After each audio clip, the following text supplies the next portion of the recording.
जैन समुदाय के लोग इन दिनों अपने तीर्थ सम्मेश शिखर को बचाने के लिए प्रोटेस्ट कर रहे हैं। इस मुद्दे की गूंज संसद में भी सुनाई दी।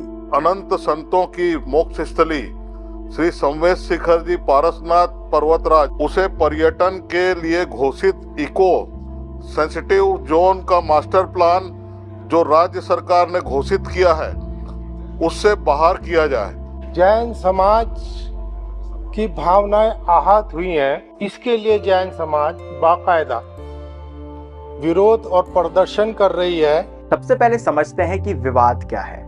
झारखंड के गिरिडीह जिले में है जैनों का तीर्थ स्थल सम्मेश शिखर।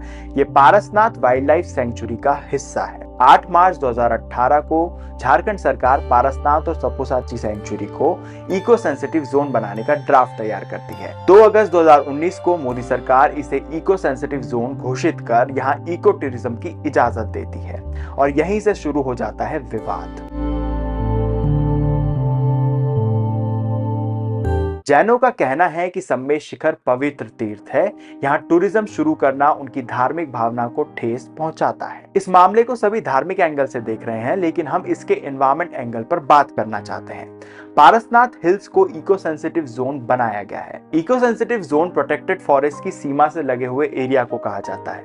इस एरिया में पर्यावरण को नुकसान पहुंचाने वाली सारी गतिविधियां प्रतिबंधित रहती है। यहाँ कोई पक्का स्ट्रक्चर नहीं बनाया जा सकता। ऐसे में जो जैन समाज का डर है कि यहाँ होटल, बार और पब खुल जाएंगे, तो नियम के मुताबिक तो यह मुमकिन नहीं है। हालांकि इको टूरिज्म की इजाजत होती है, जिसमें पर्यावरण को नुकसान पहुंचाए बिना पर्यटन हो सकता है। जैन समुदाय को इको टूरिज्म से भी आपत्ति है। उनका कहना है कि हमारे तीर्थ स्थल को टूरिज्म स्पॉट बनाने की जरूरत नहीं है, हमें यहाँ कोई विकास नहीं चाहिए। भारत में तो डोमेस्टिक टूरिज्म में 60% हिस्सेदारी ही रिलीजियस टूरिज्म की है। सरकारों के लिए ये आमदनी और रोजगार बढ़ाने का सबसे सरल रास्ता है। भारत सरकार की PRASAD scheme pilgrimage rejuvenation and spiritual augmentation drive का मकसद ही सभी रिलीजियस साइट्स पर टूरिज्म बढ़ाना है और इसके लिए इंफ्रास्ट्रक्चर डेवलप किया जा रहा है। हालांकि ये सवाल किया जा सकता है कि जब प्रोटेक्टेड फॉरेस्ट और वाइल्ड लाइफ सेंचुरी में बिना इजाजत आने जाने तक पर पाबंदी है, तो फिर इको टूरिज्म और पिलग्रिमेज की इजाजत कैसे दी जा रही है। भारत में ऐसे कई तीर्थ हैं जो प्रोटेक्टेड फॉरेस्ट के अंदर है या यहाँ पहुंचने के रास्ते बेहद कठिन है, जैसे अमरनाथ गुफा और कैलाश मानसरोवर।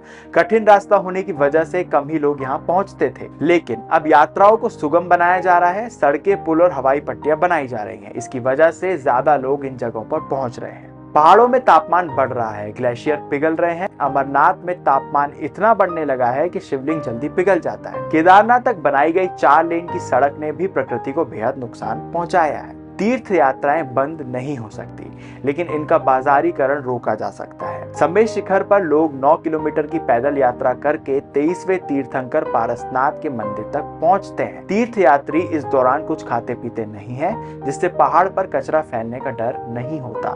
पिछले कुछ सालों में यहाँ मोटर बाइक चलने लगी है। इसका भी विरोध जैन समुदाय के लोग कर रहे हैं। यह यात्रा पहले से ही इको फ्रेंडली है। प्रोटेक्टेड एरिया में अगर टूरिज्म बढ़ेगा तो यहाँ प्रदूषण बढ़ेगा और उससे वहाँ रहने वाले वन्य प्राणियों को नुकसान होगा। हमें ऐसी जगहों पर मानवीय दखल घटाने की जरूरत है। जैनों का यह आंदोलन सिर्फ धार्मिक नहीं है, इनडायरेक्टली ये पर्यावरण की लड़ाई भी है और होना भी चाहिए।